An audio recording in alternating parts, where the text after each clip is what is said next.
Hello and welcome to another episode of What Travis Says, the only show on YouTube that posts a lot of videos about Doctor Who, but hasn't seen the season premiere yet. But I'm going to fix that by watching it tonight in the movie theater. So expect that video tomorrow, but in this video, I'm going to talk a bit about food service. So I've never talked about jobs that I've had outside of posting videos on YouTube because this is not my full-time job. I always have another full-time job that I'm working. And two of those jobs in the past 5 years has been in food service. I worked at a burrito restaurant and I worked at a sub restaurant. While working in food service, it's universally understood that you wash your hands all the time, you sweep up after yourself, you keep your areas clean, and you always wear gloves when handling food that people are going to eat. Now, a few days ago, I went into this sub restaurant that's near my apartment. It's called Penn Station. Penn Station is a chain. I'm not sure how far the chain goes, but I know that we have a few of them here in Ohio. After ordering my sub, I watched them prepare it without wearing gloves. They were just handling the meat and the ingredients, throwing it on the sub that I had ordered without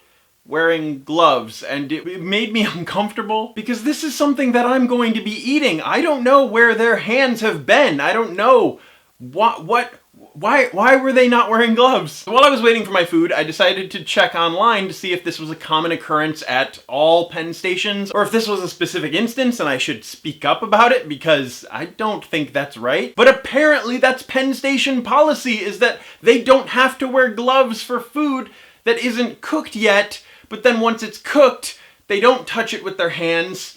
But the fact that they were touching it with their hands before it was cooked, which cooked is just on the stove through the little oven thing, that's not going to kill all of the bacteria. And even if it does, these employees that were handling meat for my sub were then handling their phones and wiping their hands on their aprons, which they are continuing to wear. This is just, it's just germs everywhere. I am not a germaphobe, but I don't want somebody wiping uncooked meat on their clothes and continuing about their day. And so it was just, I felt like I couldn't really say anything because apparently it's standard policy. There were posts online from other Penn Station employees saying, yeah, no, in the handbook, when they teach us how to run a grill or whatever, they say that we don't have to have gloves on before the food is cooked. We have to wash our hands all the time. But the nail in the coffin for me was that they were handling meats and uncooked foods and then handling other things like utensils and wiping their aprons and handling their phones. And I tried to get a couple pictures of them, but they kept coming up blurry and you couldn't tell what was in the picture. And I don't think I'm ever going to eat at any Penn Station again, especially now that I know that this is just store policy, that they could just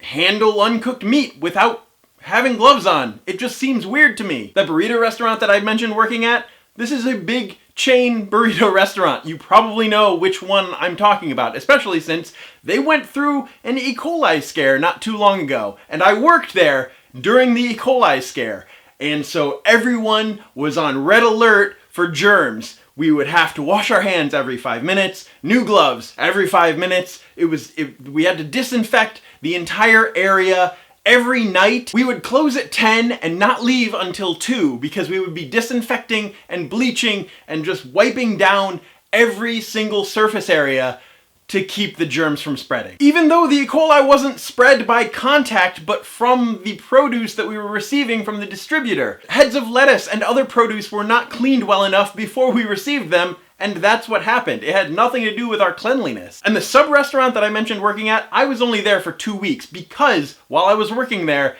they had an issue with the hot water where they didn't have hot water for 3 months before I started working there. They were washing all of the dishes in cold water. That's not okay. On top of the fact that they wouldn't really disinfect any of the utensils that they would use on a daily basis. The fryer, the spatulas, the floors, they would not disinfect. They would just use cold water and just mop the floor without using any sort of disinfectant. And I talked to the manager especially about the cold water situation. He said, well, you know, they're working on it. They're going to have somebody in here. He hired me in to start training immediately as a manager. I quit after 3 weeks because he was not making any progress in the cleanliness department. So maybe I'm a little biased working at somewhere that was on red alert for cleanliness and disinfectant to somewhere that didn't even have hot water, and then going to a restaurant such as Penn Station station where they don't even use gloves before handling your raw meats. It's just not okay. But am I crazy? Let me know in the comments down below. Have you ever witnessed anything like this before? Do you think that it's fine and that I'm just overreacting? Or do you agree with me that this isn't okay? At the very least, I feel like there's a large group of people like myself who would feel kind of grossed out seeing this happening without wearing gloves, just handling food willy-nilly. Willy-nilly. See, this is how crazy I feel. This is how upset this is making me. I'm saying things like willy-nilly. But let me know in the comments down below your opinions on Penn Station's practices and if they should wear gloves. Like I was saying, I feel like with the group of people like myself, I'm not going to eat at Penn Station again. And gloves would be just such a simple, hygienic way, would keep people from going to Penn Station once and then never returning. As always, my name is Travis. Thank you for listening to what I have to say, and you will see me tomorrow.